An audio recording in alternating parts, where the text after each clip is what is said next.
Real estate in New York and New Jersey is deeply entrenched in organized crime and corrupt pay-to-play governments.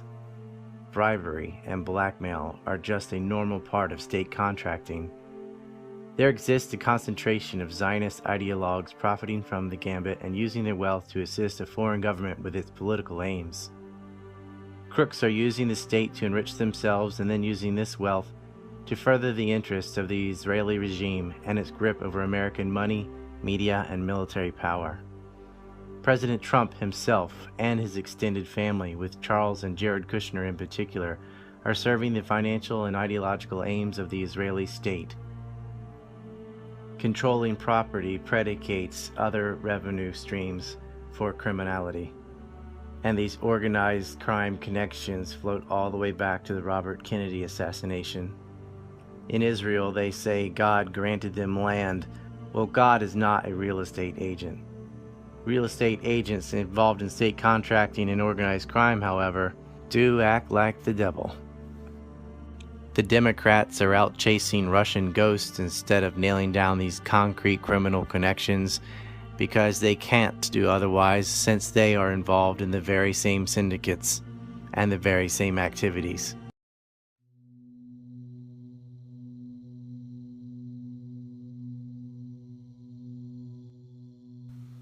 Using government to enrich itself and its riches to bribe government officials, a den of criminal real estate moguls comprise a regional oligopoly.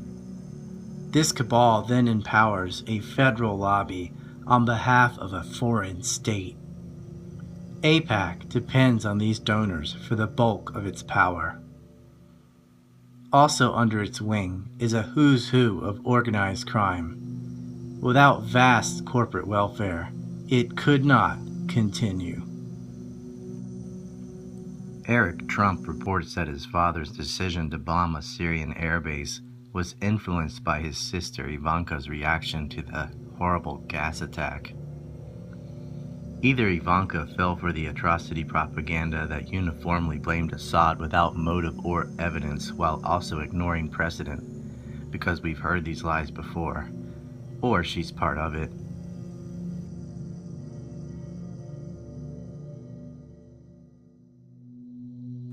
I don't recall her being heartbroken for the dead Palestinian children, or Iraqis, or the thousands starving in Yemen. Of course, none of that was on the White Helmet's film rolls, and it would never see airtime on the Zionist mass media. The fact that she's married to one of the Holocaust builders' clans, to Jared Kushner no less, the son of a convicted felon who just got out of jail in 2006, may mean that there is an ideological dog in this fight.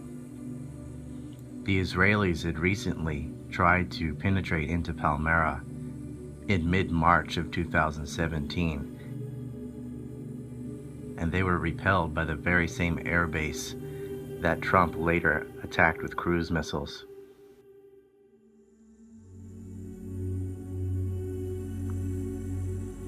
After burning bridges in New Jersey, the Kushners bought 666 Fifth Avenue in New York for $1.8 billion, the highest price paid for an individual building at the time.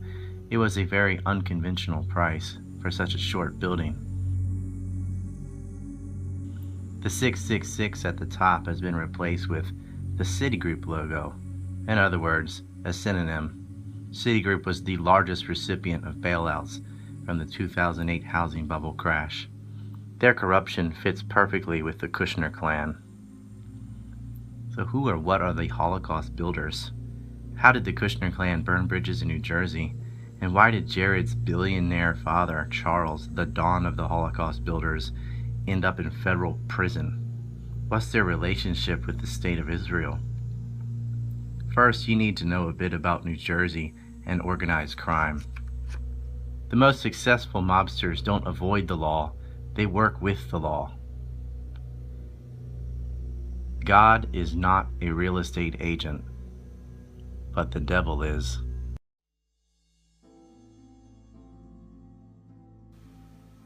No matter what the planned crimes are, narcotics, prostitution, gambling, or something bigger. The first order of business is controlling property. As researcher and writer Douglas Valentine said of the CIA in regards to Vietnam and Ukraine, the first move they make is real estate. They have to have a base of operations. Well, the first thing they always do is buy a lot of property. And they do this clandestinely so that they have places where they have safe houses, they have places to set up organizations later on. It's always best for them to buy real estate during times of crisis. Real estate itself is a very lucrative business, not only in residential and commercial markets, but also in infrastructure. And the key to controlling that is the Port Authority of New York and New Jersey. And in order to get on that, you've got to pay to play. New Jersey is particularly susceptible to the gambit of pay to play, with more than 600 school districts and 566 municipalities, and each one of these has to hire an accountant, a lawyer, an administrator, and the positions end up being divvied out as rewards for donations. Alan Marcus, the founder of the political consulting company The Marcus Group, told The New Yorker, "In New Jersey, you contribute money not for access, but results. Anybody who doesn't admit that is lying." Speaking of the governor of 2002, Jim McGreevey, he said, "From day one of the McGreevey office, everything became a fix again. You couldn't discuss a policy issue with them. They were only interested in who was the contributor and who they had to take care of." The mobster John Gotti brought too much attention to himself, and so did Jared Kushner's father, Charles Kushner. It's not often that a billionaire goes to jail, but it does happen. If you want to be the king of Gotham, you have to control the Port Authority. The Port Authority Board is appointed by New York and New Jersey governors. Since the chairman of the board is appointed by the New Jersey governor, as well as commissioners, the way in is by gaining influence over the governor of New Jersey. Before moving forward, I want to stress a point. That members of a group engage in ethnic nepotism or hold supremacist beliefs obviously does not mean everyone else belonging to that group shares in their belief or behavior. Likewise, opposing such nepotism is not prejudice, it's just calling a spade a spade. It's not anti-white, for example, to oppose white supremacy, and it's not anti-Semitic to oppose Zionism. But again and again, Jewish supremacists will use this canard of anti-Semitism to defend what is in actuality their own prejudiced behaviors. Often when there is dissent expressed in the United States against policies of the Israeli government, people here are called anti-Semitic. What is your response to that as an Israeli Jew? Well, it's a trick. We always use it. When from Europe somebody is criticizing Israel, then we bring up the Holocaust. When in this country people are criticizing Israel, then they are anti-Semitic. And the organization is strong and has a lot of money, and the ties between Israel and the American Jewish establishment are very strong, and they are strong in this country. As you know, they have power, which it's okay. They are talented people, and they have power, money, and media, and other things. And their attitude is Israel, my country, right or wrong, the identification. And they are not ready to hear criticism. And it's very easy to blame people who criticize certain acts of the Israeli government as anti-Semitics, and to bring up the Holocaust and the suffering of the Jewish people, and that justify everything we do to the Palestinians.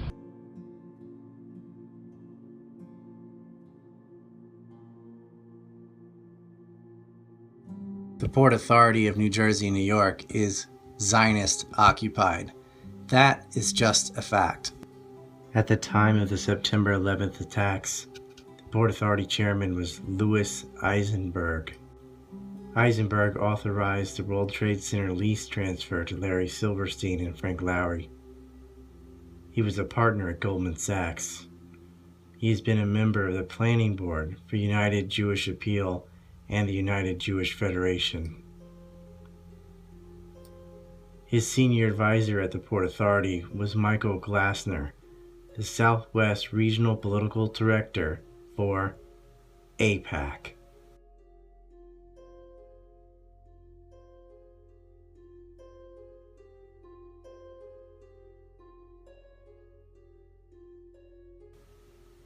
One of the long-standing and current commissioners who was appointed by McGreevey is David Steiner, the former president of AIPAC, the most powerful lobby in the United States. David Steiner got himself into a bit of trouble. In a phone conversation he was recorded saying, "I got, besides the $3 billion, they're looking for Jewish votes, and I tell them whatever he wants to hear. Besides the $10 billion in loan guarantees, which is a fabulous thing, $3 billion in foreign and military aid, I got almost $1 billion in other goodies that people don't even know about." He goes on to brag how much leverage he has and insiders he has, which are key in shaping U.S. foreign policy. Another commissioner who actually had a brand new job title and a position that was created out of thin air and was given a $150,000 salary, appointed by Chris Christie, is David Wildstein. Behind Christie's back, he set up a website called PolitickerNJ.com, which got financial support from Jared Kushner, who also owns the New York Observer newspaper, and who is the son of Charles Kushner, now son-in-law of President Donald Trump.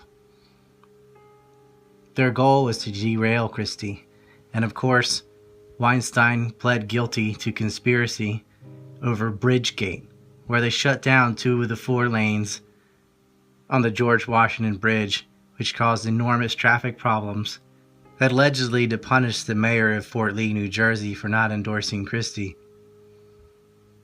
But according to Jared Kushner's own emails with Wildstein, it was a, quote, badass move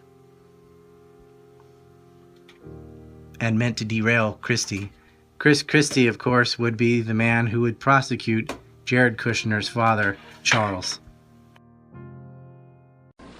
Governor McGreevy's top political fundraiser was arrested today on obstruction of justice and related federal charges.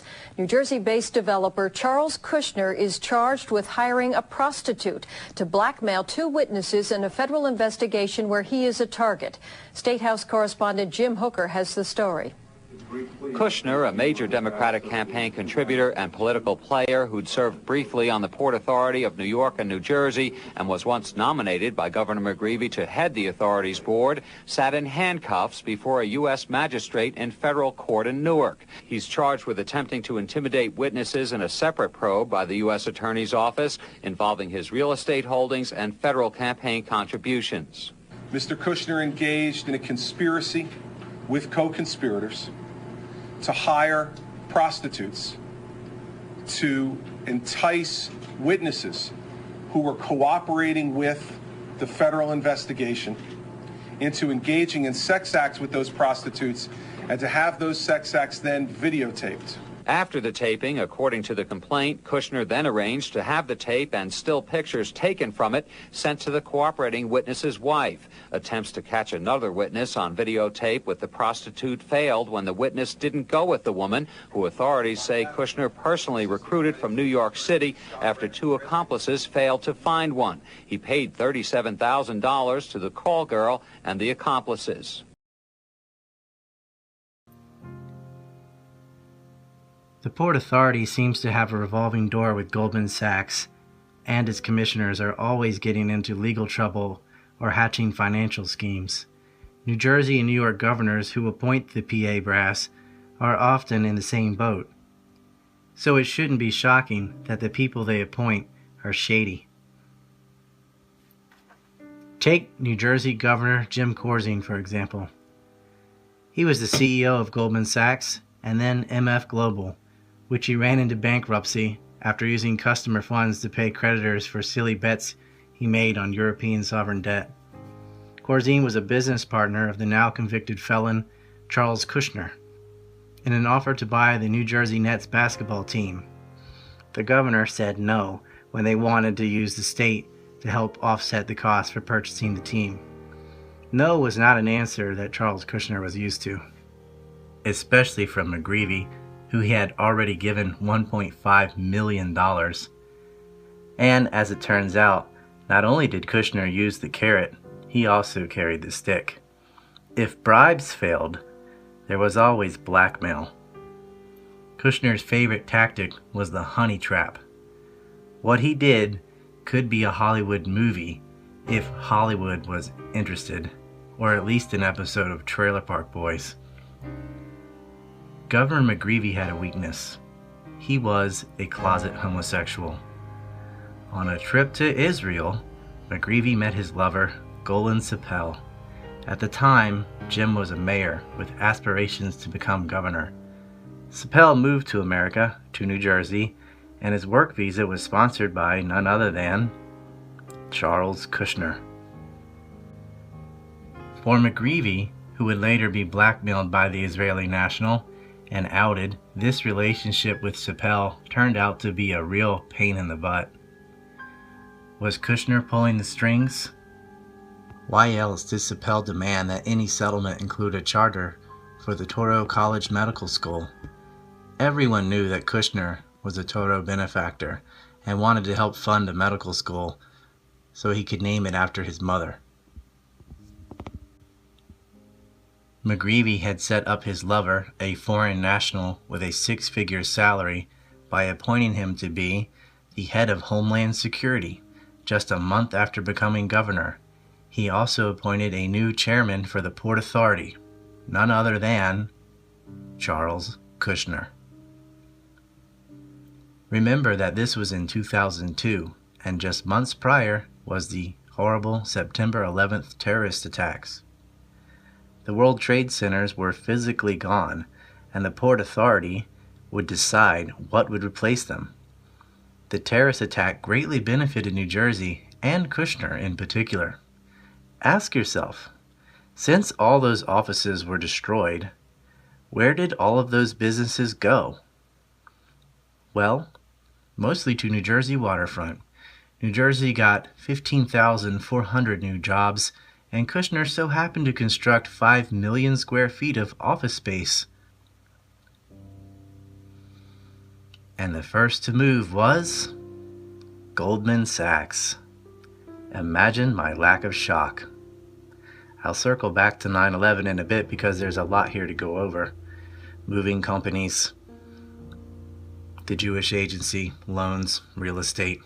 Put it this way, that Jared Kushner's New York Observer was the first paper in America to report the bogus lies about anthrax post 9/11, which lied about an Iraq Al-Qaeda connection and had notes that read "Death to America, Death to Israel," should not come as a shock. The Kushners financed settlements in Israel. There was an Al-Qaeda connection, all right, but it wasn't Iraq. And yeah, there were Middle Easterners celebrating the attack, but they weren't Muslim, and they weren't Arab. There was a New Jersey senator calling for an independent inquiry into 9/11, Robert Torricelli. He stated, "President Bush has suggested that we hold private hearings regarding the 9/11 tragedy. This is not how we conduct the government. Our accountability is to the people of our country. Yet the administration claims that such hearings would be a distraction from the war on terrorism.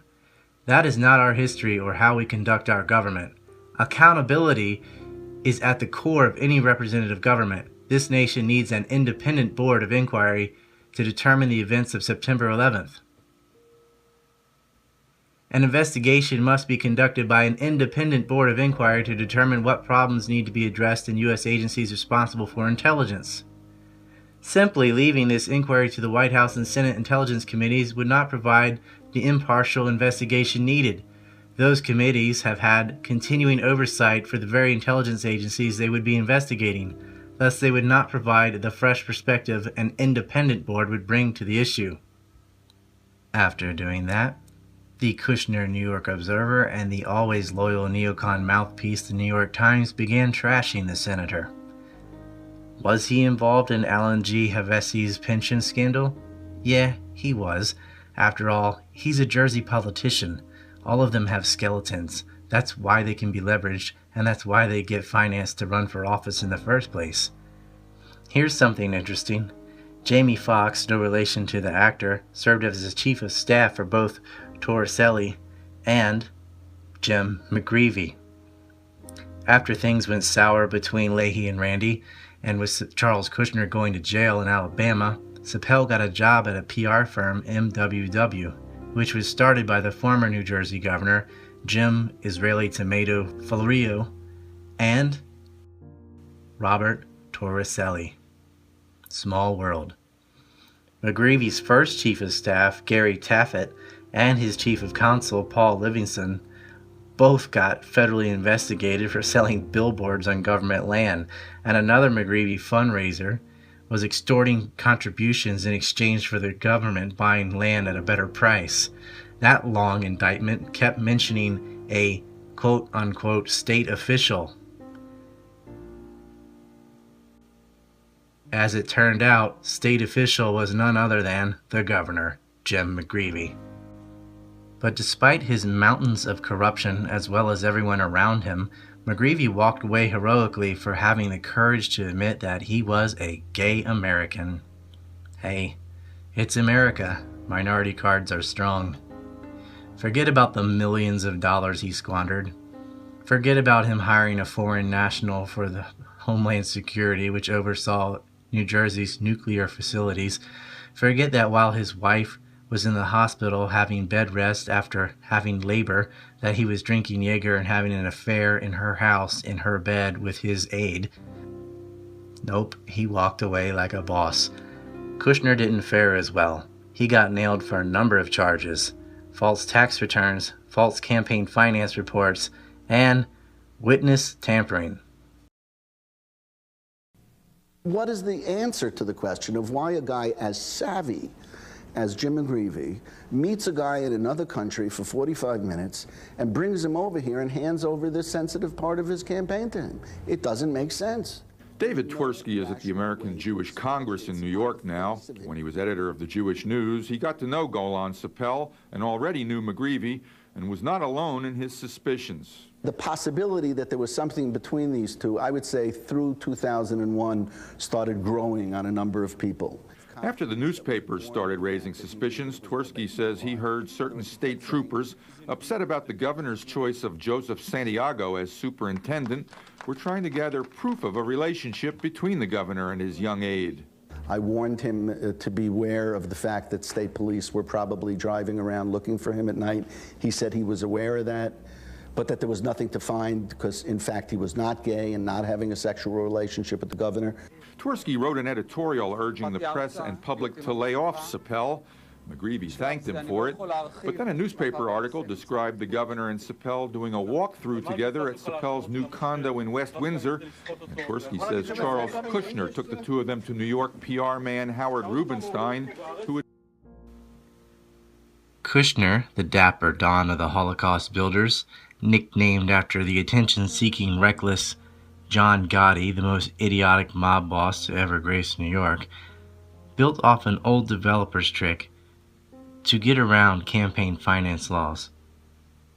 In the New Jersey and New York City real estate world, developers do a lot of dirty business. So each time they start a new project, they create a new company with a new name for liability purposes. This way, when they work with the mob or simply cheat with some scam, the ordeal is separated from the main businesses.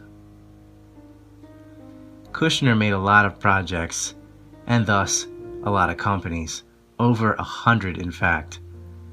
On behalf of these partnerships, he made political contributions in other people's names without even telling them.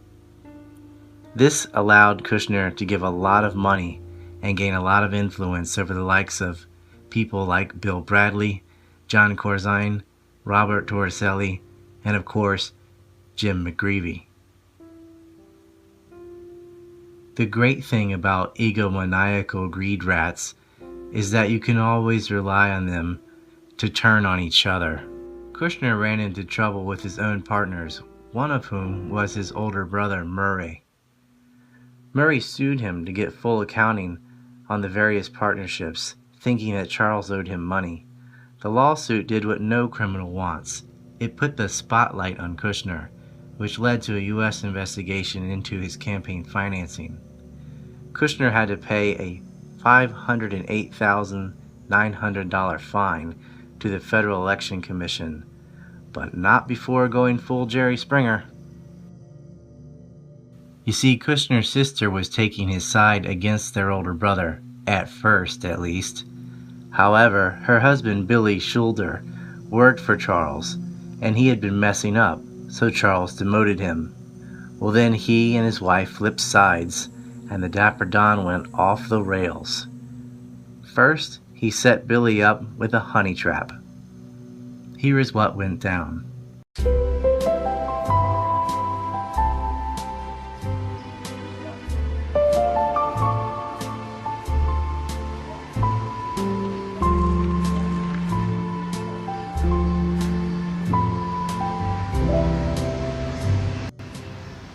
Kushner paid a high-end escort to seduce his sister's husband and sleep with him. The ordeal was secretly recorded. The slender blonde was given $10,000 to bait and tape Billy. She met him outside a diner and pretended that her car had conked out. She got Billy to give her a ride.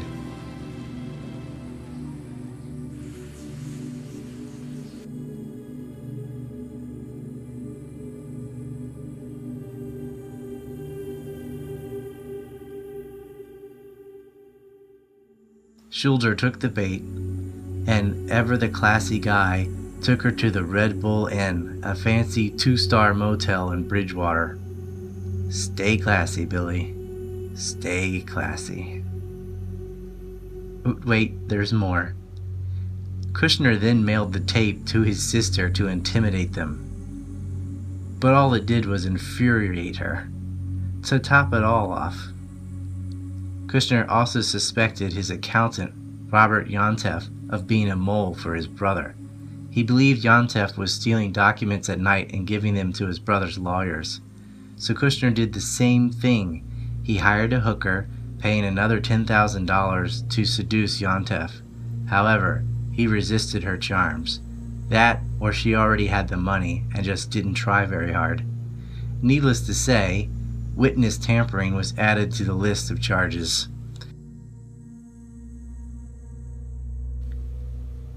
It's obvious that Sipel was a setup.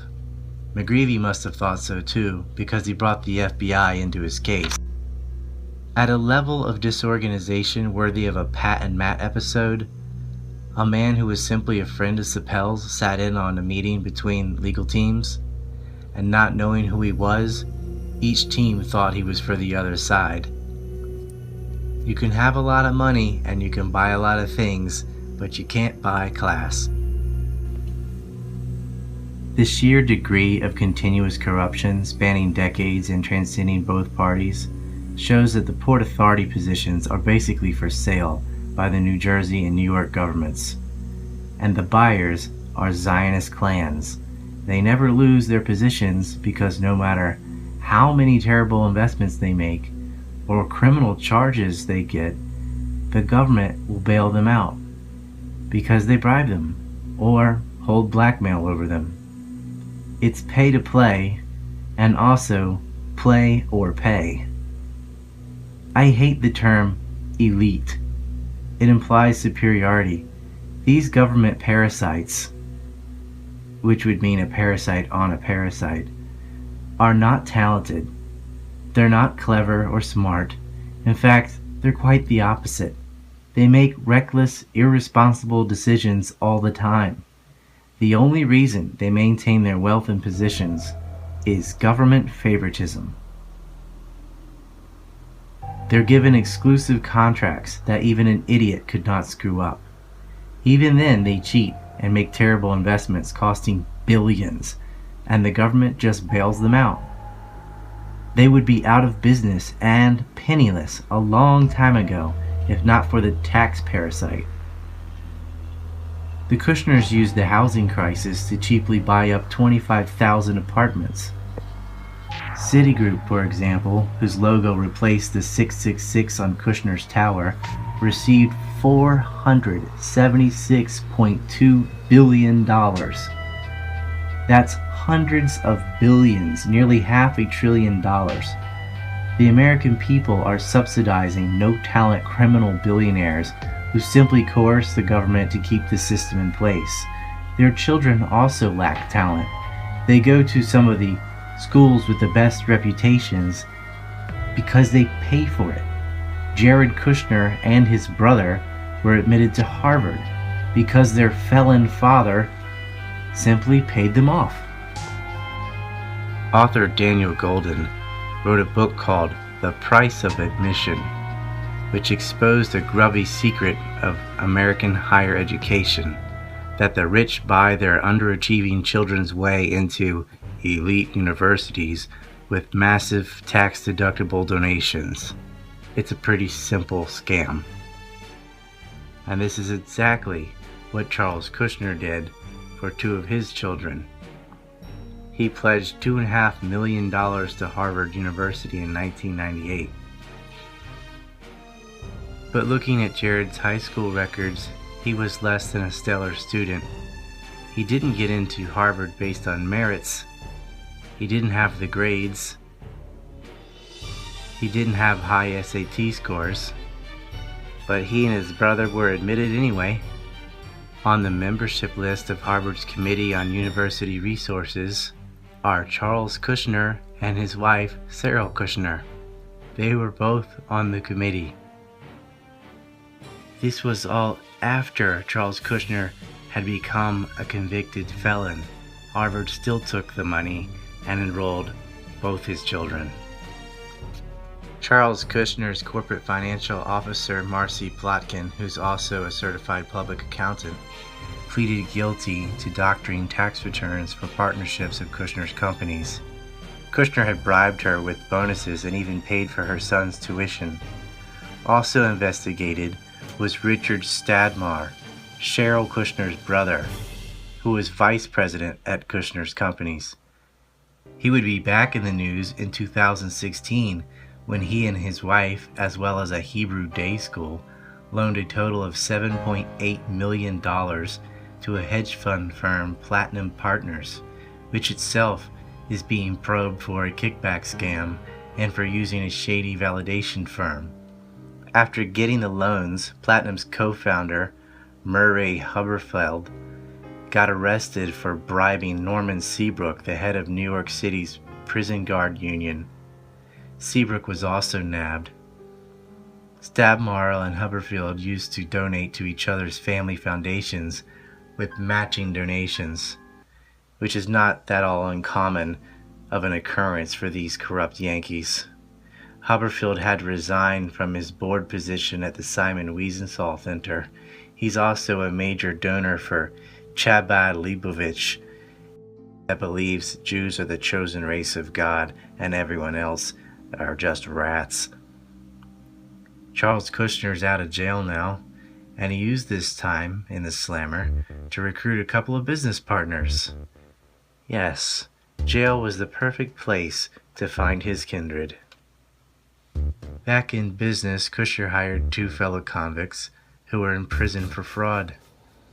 Both now work for Jared Kushner's company. Avron Lieber was hired in 2009 because that's when he got out of jail. Had been serving a 7-year sentence after he fraudulently promoted himself as a lender and mortgage broker and collected $9 million in advance fees while promising to obtain $2.5 billion in loans for dozens of projects that were never funded. Richard Goldtich got 10 years after pleading guilty to securities fraud, money laundering, and tax evasion back in 1998. He defrauded thousands of investors in a Ponzi scheme involving office equipment leases. And An initial order in 1999 to repay the $271 million in fines and refunds was at the time the third largest penalty ever imposed in a security fraud case, so naturally he's working for the Kushners. Although Jared is married to Ivanka Trump, ironically the Kushners were huge Clinton supporters. Bill and Hill were as gaffy as McGreevey and extremely susceptible to honey traps. And of course, they were the most openly pay-to-play couple to ever hold political office. Business tycoons work best with the compromised. AIPAC is as powerful as it is because of the powerful billionaires, themselves state parasites, who dump so much money into it. The Port Authority is Zionist Central. That's why Steiner, too disgraced to continue even as president of AIPAC, can work at the Port Authority for over a decade now. It's a vicious cycle, just like U.S. foreign aid to Israel. The Port Authority positions allow state-assisted wealth, a portion of which is used to purchase political influence and continue the corporate welfare cycle. While Americans were losing their homes during the housing bubble, Zionist clans like the Kushners were buying up property and donating large sums to build illegal settlements in the West Bank. Free houses for the self-proclaimed chosen race of God. The current Prime Minister, Benjamin Netanyahu, has slept in Jared Kushner's bed. How many foreign heads of state spend the night at your house?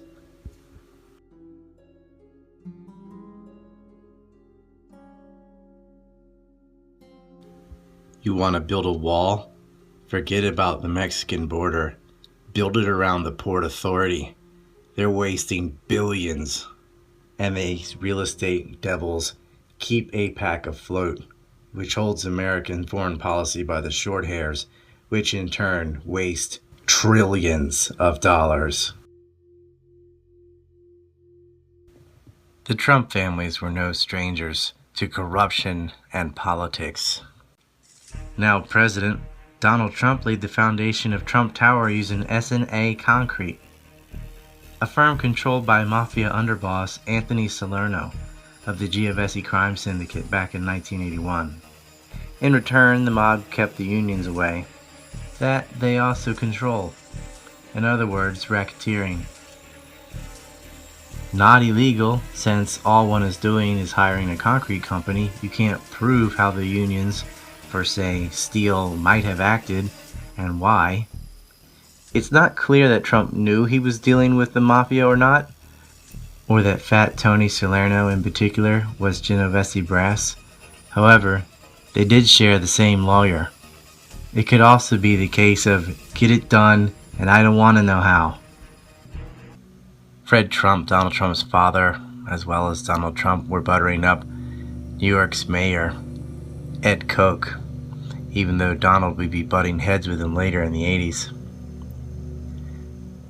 The New York government royally screwed up a construction project in Central Park. All they had to do was build an ice skating rink. There were many problems with it though. Rather than using brine water as a coolant to freeze the rink, the Parks Commissioner elected to use Freon, a chemical that was later banned out of air conditioners because of its depletion of O3 in the ozone. The concrete needed for the rink's floor was underestimated by a subcontractor, and they diluted the mixture. As a result, one part of the rink was 6 inches lower than the rest. Leave it to government to screw up a project as easy as an ice rink. While Donald Trump came to the rescue, he said he could have it finished by Christmas. He actually finished it by November, 2 months ahead of schedule and $775,000 under budget. He got the city to pay for the renovation, and the profits were all donated to charity. This really upped Trump's image, but it's something any developer could have done, really. He looks great. Compared to what, though? Government? Government can't do anything right. Of course, a private developer can build something better than the government. The government is too worried about spreading revenues around to their friends, and hires people who are completely incompetent based on nepotism. A private business will go out of business if they can't at least do what they're supposed to be doing. They're full of corruption, sure, but they generally can build things. Prior to saving the ice rink, Donald Trump was no stranger to organized crime. In 1979, he used underpaid illegal Polish immigrants to take down the Bonwit Teller department store to make way for his Trump Tower. The House Wreckers Union local never lifted a finger. It was later shown by the New York State Organized Crime Task Force that the union had been controlled by the Genovese crime syndicate, the same faction Trump overpaid for ready-mix concrete to build his tower. Federal Judge Charles Stewart ruled that Trump had engaged in conspiracy to violate fiduciary duty and also fraud. He set damages at $325,000. The case was settled by negotiation and the agreement was sealed. Trump's liaison with the Genovese syndicate and Fat Tony Salerno appears to have been the mob lawyer Roy Cohn, who had also been the lawyer for starch anti-communist Senator Joseph McCarthy. Understand that the New York mob syndicates and the federal government have had a relationship for many decades.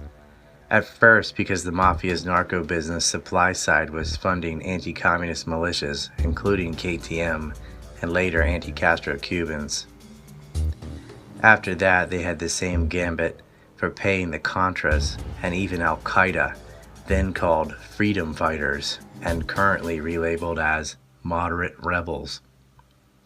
Aside from Salerno, Mr. Cohen's clients included fellows like Paul Castellano, Carmine Galante, a Genovese hitman and cop killer, as well as the infamous John Gotti of the Gambino crime family. Trump did business with the Gambino family too. In his book, The Art of the Deal, Trump describes how in 1987 he bought 93% of the voting stock in Resort International, a hotel casino company. This would pave the way for Trump to set up a legal gambling operation in Atlantic City, New Jersey. After the mafia lost Cuba to Castro and their casinos were shut down, they built up Las Vegas, largely from the Teamsters Pension Fund organized by Jimmy Hoffa and the Chicago outfit. The York families pushed their operations into Los Angeles and also New Jersey. Atlantic City was born in the 70s. New Jersey never really had the allure that Las Vegas did, though. Resorts International was an outgrowth of the Mary Carter Paint Company, an old CIA front set up by Allen Dulles that was involved in real estate deals with Meyer Lansky, and a merger with Crosby Miller, which had been acquired by three-term governor of New York, Thomas Dewey. Do you notice a pattern here between government, the mafia, and real estate?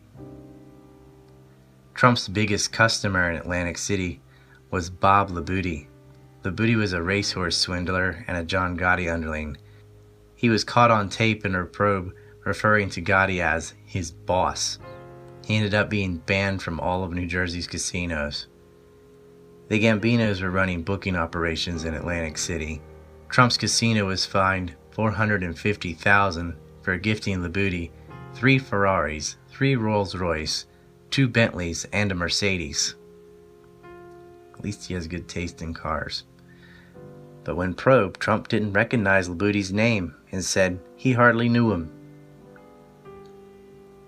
Another now billionaire friend of Trump's is Vince McMahon, the owner of World Wrestling Entertainment, formerly called the World Wrestling Federation, or WWF. In the early days of pro wrestling, the industry was floundering. Vince made an all-or-nothing wager on WrestleMania, essentially inventing pay-per-view. It was a huge success and became an annual event. Trump helped solidify the WWF by bringing WrestleMania 4 and 5 to Atlantic City in 1988 and 1989. Vince's wife, Linda McMahon, is now part of the Trump administration, serving as the head of his Small Business Administration. Not that she isn't qualified, she probably is. Well, seated next to Donald Trump in the front row of WrestleMania 4 was Bob LaBooty, the mobster Trump hardly knew, whose name he couldn't recognize. As a side note, if you're interested in the mob's relations with pro wrestling, look up the story of Ricky Dozan, which involves the Yakuza, one of the Bushes, and ends in a bathroom stabbing. The syndicate now owns a baseball team. The Japanese mafia was also deep into the mixed martial arts organization called Pride, whose fighters were gobbled up by the US's UFC after Pride went under. The UFC was itself run by gambling giants who recently sold it off for $4 billion. But I like the UFC and WWE, so I'm not going to say anything bad about them. Plus, those aren't the kind of guys you want to piss off. Also of the Gambino syndicate was drug trafficker Joseph Weissenbaum. Already convicted of 2 felonies, embezzlement and car theft, Joseph still got a job from none other than Donald Trump, and so did his brother. They were to fly helicopters to transport high rollers to and from Atlantic City's casinos. That's just what you want to give a cocaine smuggler: a helicopter. He flew them for 3 years until in 1985 he got his 3rd felony when he was busted moving 3/4 of a ton of marijuana. The case was moved to Judge Mary Ann Berry of New Jersey, formerly known as Mary Ann Trump, Donald Trump's sister. She recused herself, but Trump wrote a letter to the replacement judge, and Joe only ended up getting a light sentence of 3 years despite it being his 3rd felony. While in jail, his girlfriend bought 2 adjoining apartments in Trump Towers. That's called a legal payoff. There's more. Art smugglers, loan sharks, more racketeers. It's overkill. The press is so desperate to link the president to Russia, but doesn't explore the Italian and Jewish mob ties right under their nose. And that's because the Democrats are in it even deeper. For Ivanka Trump to marry ultra-Zionist Jared Kushner, it was as if the New York and New Jersey major real estate wings of organized crime just unified through marriage. Trump's lawyer and mafia liaison wasn't the only leftover McCarthyite with a history tied to the mob. Roy Cohn, as McCarthy's chief counsel, brought a young man into the fold as an unpaid consultant named Gerard Sheen, and they took a tour of Europe together. They even appeared on the cover together of C.D. Jackson's Time Life magazine, titled as McCarthy and His Men. Cohn was homosexual. Of course, he denied Sheen was his lover. Roger Stone, who was a campaign advisor to Donald Trump, worked with Cohn, and he said, "Roy was not gay. He was a man who liked having sex with other men. Gays are weak, effeminate. He always seemed to have these young boys around."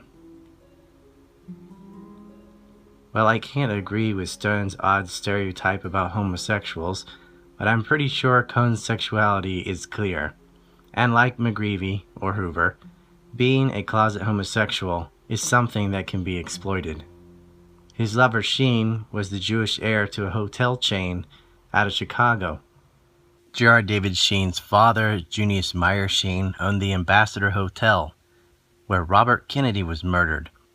The hotel had allowed Jewish mobster Mickey Cohen to run a gambling operation out of it, which is odd since Sheen was a close personal friend of J. Edgar Hoover, the director of the FBI. Sheen owned the Miami Beach Gulfstream Hotel, where Edgar Hoover and his lover, Clyde Tolson, would vacation over Christmas, for free. Aside from gambling, Mickey Cohen, like Kushner, was big into sexual blackmail, especially of Hollywood celebrities. Cohen had been sent over by New York mobster Meyer Lansky, along with babyface Bugsy Siegel, to the West Coast territories. Meyer Lansky and Frank Costello, it is widely known, had incriminating photos of Hoover engaging in oral sex on the beach. Attorney General Robert Kennedy paints a grim picture of the rise of lawlessness under the Cosa Nostra, or Mafia.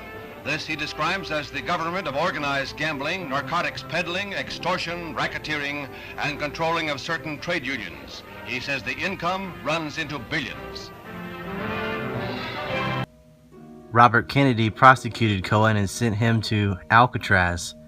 He was the only prisoner ever bailed out of Alcatraz, and his bond was signed by Chief Justice Earl Warren, who was later made the face of the Warren Commission, which investigated the assassination of JFK. Interestingly, the senior counsel Warren Commission staffer responsible for looking into the backgrounds of Lee Harvey Oswald and Chicago mobster Jacob Rubenstein, or Jack Ruby, to ensure they both acted alone was Albert E. Jenner, an anti-Kennedy corporate lawyer for Henry Crown of Chicago. 13 years before JFK was shot, the Crown and Sheen families had united through marriage when Henry's son Lester married Meyer Sheen's daughter Renee, who is Gerard Sheen's sister. The Crown family owned controlling shares of the Dallas-Fort Worth Aerospace Defense Company General Dynamics. Lyndon Johnson pushed for a multi-billion-dollar defense contract for the TFX-111 fighter jet that Kennedy and McNamara had cooked up before his assassination to go to General Dynamics.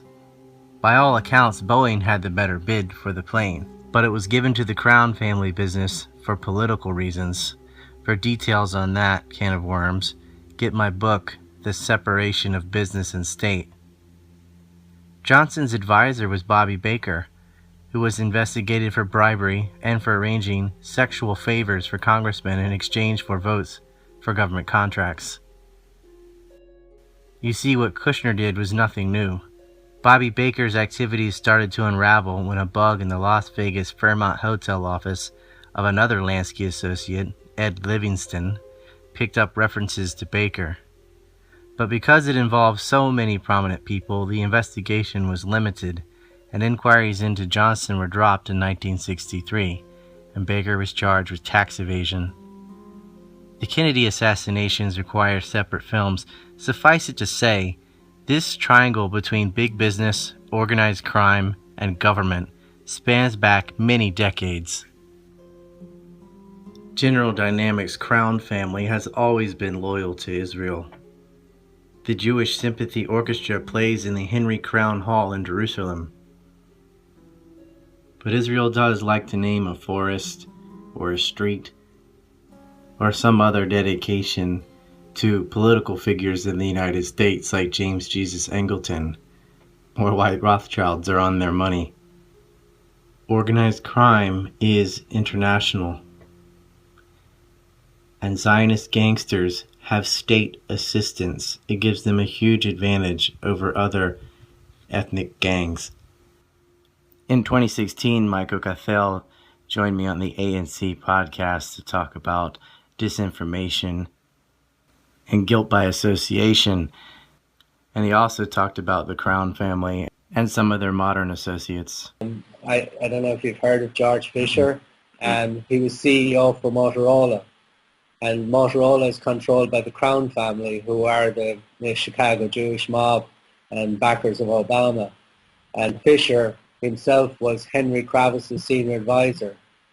Kravis was the co-founder of Kravis, Kohlberg and Roberts that led to the creation of leveraged buyouts that stripped more than $1 trillion out of American companies. And the Jewish mob targeted Motorola in the 60s to be able to compromise security for communication provided by Motorola. Apparently all first responder communication in the US was provided by Motorola. Mm-hmm. And so, when... That's where they're targeted by BDS, too. By BDS? Yeah, really? Motorola, Hewlett-Packard, and I think Caterpillar. There are no billionaires without the state. Cronyism is rampant. But that's how you climb the ladder in the business world or in politics. Through corruption and collusion with state power.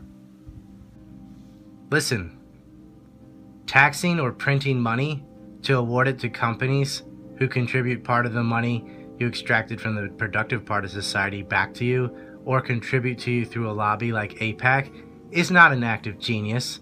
It doesn't require talent or cleverness either. It's just robbery. Floating the budgets of perpetually irresponsible gamblers, thus allowing them to buy up media and more politicians, isn't a sane fiscal policy, and the cycle can only be sustained for as long as people are kept in the dark about it. It can only remain in the dark for as long as people fear telling it like it is, because of the canard of anti-Semitism. Look, it's not the Illuminati or Bavarians polluting politics. It's a cabal of state-assisted Jewish Zionist billionaires using the state to maintain their wealth, and in turn using the wealth to control politicians. They use bribery and blackmail and promote the compromised. The names and information packed in this film are only a tiny fraction of the endless corruption. And you won't hear any specifics from this blowhard. Alex Jonestown, who himself married a call girl and says prayers for the Prime Minister of Israel on his radio show. People's will, and to start a war if they have to, or even kill Trump and Netanyahu and you name it, to keep their world government project afloat. We are in the middle of the greatest crisis humanity has ever seen. It's time to pray. Our Heavenly Father, please help us open our eyes. Please help us be good. We're so sorry for all the abortions and all the evil in our name. Please protect the children. Please reprieve us if it's in your will. Please somehow stop the evil forces that are trying to stop this miracle that you've given us. Please help there be peace in the Middle East. Please stop those who are trying to overthrow Israel and start World War III and bring in Armageddon. Please give it collectivists who conflate Zionist ideologues with the Jews in general. That's the opposition they want. Zionism is a parasite and a cancer. It's not good for Jewish people, and it's a lot bigger than Palestine's occupation. These neocons created the Iraq War and the war in Syria. Refugees aren't a side effect. They're a premeditated weapon. It goes back longer than just 9/11. I'm working on a JFK doc. That's when they really got their claws in the U.S. From Dallas, Texas, the flash, apparently official, President Kennedy died at 1 p.m. Central Standard Time. Senator Kennedy has been shot. Is that possible? Oh, my God.